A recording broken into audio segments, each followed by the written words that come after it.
Hey, thank you so much for joining me today. I am Dr. Joshua Kolawole, and I know you've come to learn about transformation. I love to teach improvement, innovations, and transformation. I am Dr. Joshua Kolawole. I'm a global transformational leadership trainer, and today I'll be talking about brilliance, intelligence, and wisdom as it regards to transformation. So, brilliance, intelligence, and wisdom. And I would love to put some clear definitions ahead so that we're guided by what I've written in my book, Transforming the Impossible, and what I also understand to be the concept of brilliance, intelligence, and wisdom, and how they impact on your transformative journey.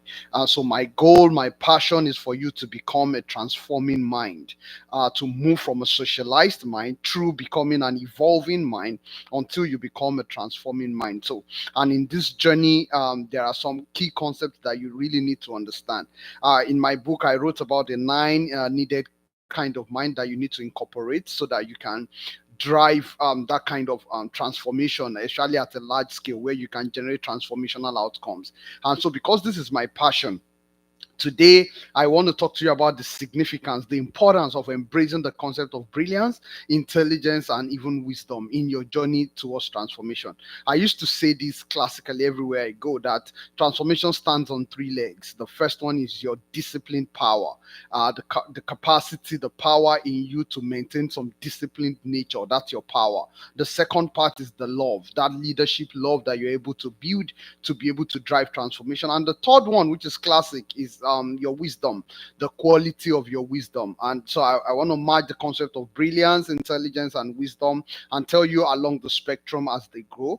And so that would make it clearer. So, what is brilliance? I call brilliance in my book, Transforming the Impossible, the capacity to memorize, to interconnect knowledge, and to recall a quantity of knowledge that you have actually either memorized before when needed. So, your capacity to memorize and to be able to bring back to remembrance that knowledge, and especially to be able to interconnect that knowledge together, especially at the point where it's needed. So it's of no use when I go into an exam hall and I need to recollect a quantity of knowledge and I'm not able to. I wouldn't be judged as brilliant in that exam scenario. So brilliance becomes better when you're able to apply that knowledge when there's a problem, when it's needed. You're able to recall that quantity of knowledge, and actually the depth, the quality, and the interconnectedness with which you're able to recall that quantity of knowledge would go a long way to define you as brilliant. So we have many brilliant folks around in the world with the capacity to absorb huge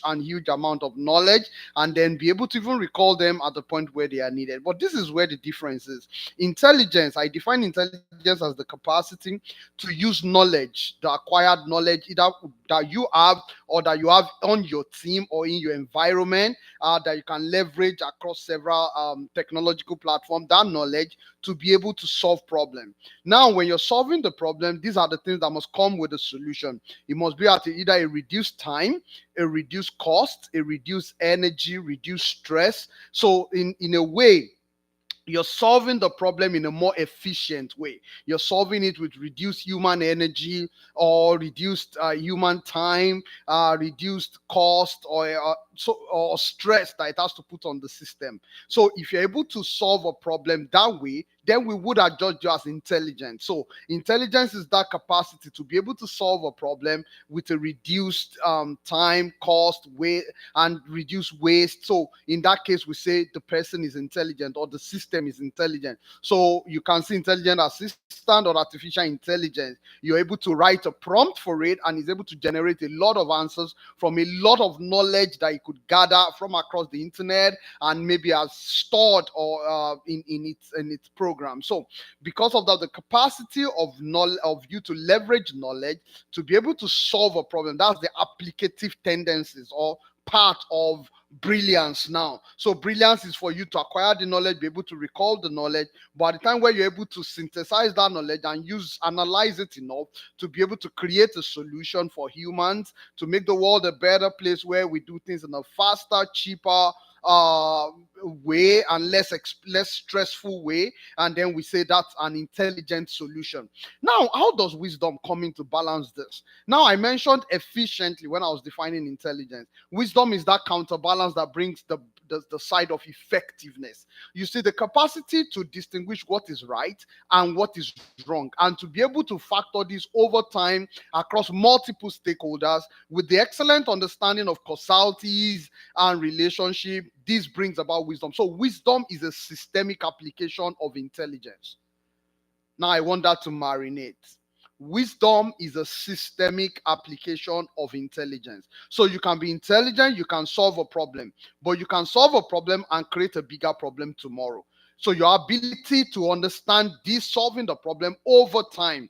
So imagine trying to rescue someone from an incident and putting them in another issue. So you can intelligently give someone a medication that will actually relieve their symptoms, but ultimately will not cure them. So someone could be having headache, maybe because of an elevated blood pressure. I can intelligently say, okay, if you take this combination of medication, it will relieve the headache, which is a symptom, but it might not cure the root cause, which is actually the elevated blood pressure, or maybe the root cause of the elevated blood pressure, which might also be secondary to something. So in that scenario, wisdom is what comes with that holistic or systemic analysis that is able to resolve the problem at a system base. So I define wisdom as the capacity to solve a problem with intelligence and with the full understanding of the complication of the solution pathway embraced. You must have a full understanding of that solution pathway in terms of timing. When I say timing, I'm talking about the history, which is the past.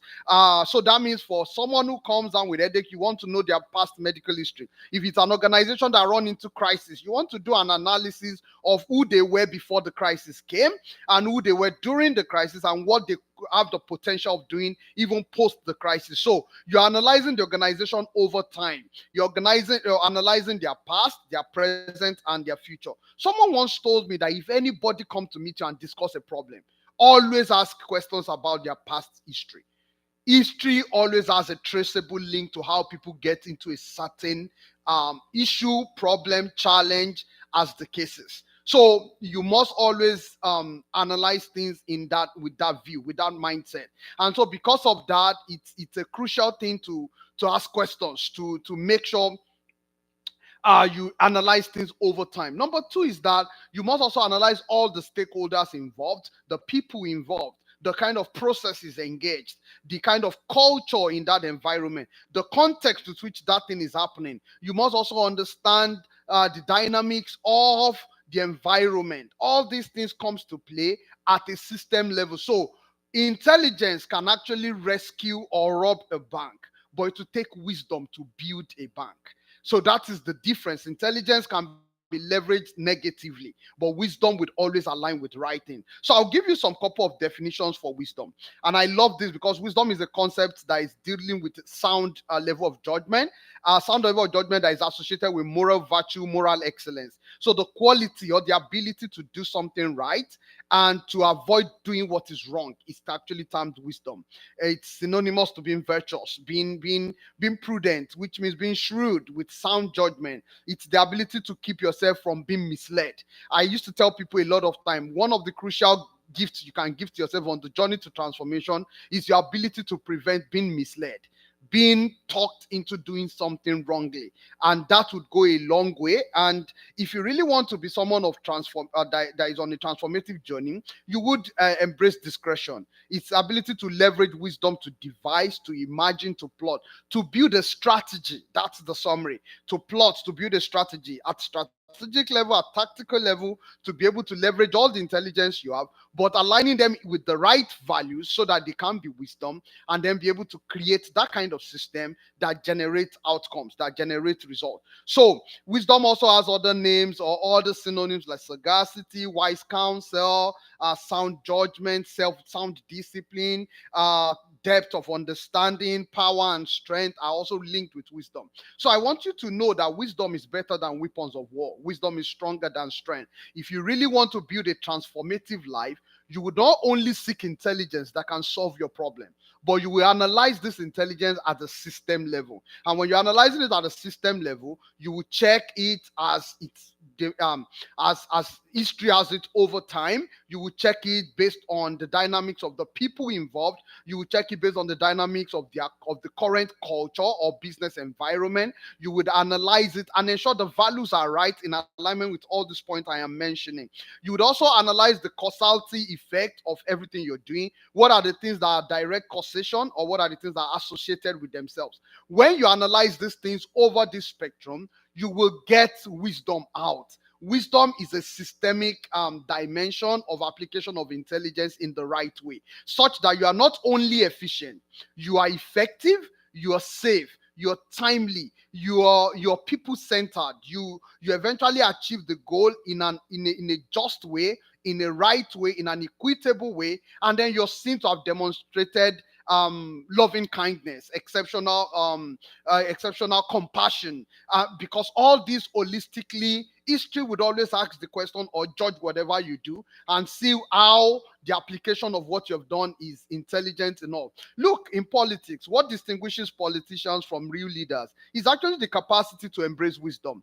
Politicians can leverage several intelligent models to be able to solve a problem, but they know that this will create a bigger problem in 4 or 5 years' time. And some of them would even say, I probably will not be around by the time the consequences come. So some actually are aware of the complication of the decision they're taking, but they just tell themselves, I probably will not be around. That'll be the headache of the next administration, kind of.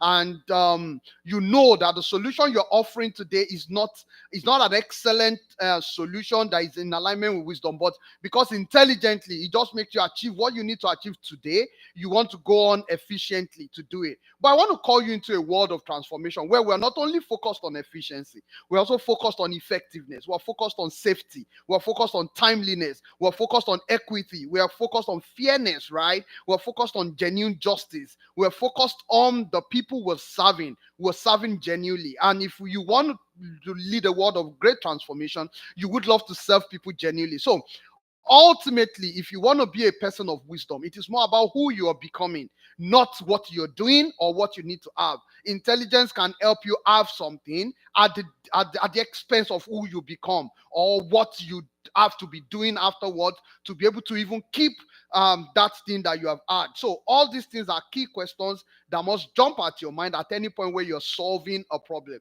So if I'm in your shoes, I'm an evolving mind, I want to move into the world of transforming mind. My crucial goal will be this: am I solving this problem with intelligence, or am I solving it with wisdom?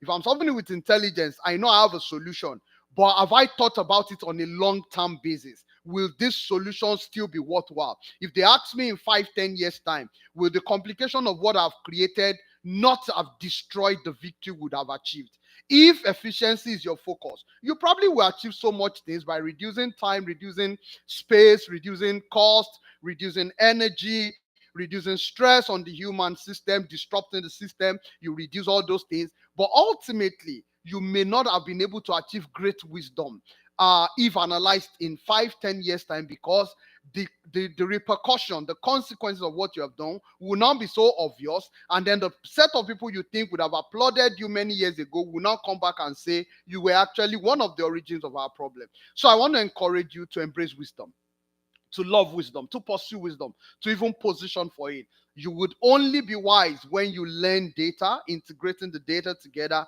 gathering information, analyzing it deeply, and then and integrating this information together, ensuring that at intelligent level you're aligning with the right values. When you're aligning with the right values, don't forget, wisdom is the ability to distinguish between right and wrong, and then to capacity to even prevent you from being misled wrongly, from being misled. So in that view, I hope you understand what I'm saying. You need to love wisdom. Is one of the key dimensions with which transformation can come at personal level, in a community level, at organizational level, and even at a national level. Thank you so much for listening. Bye.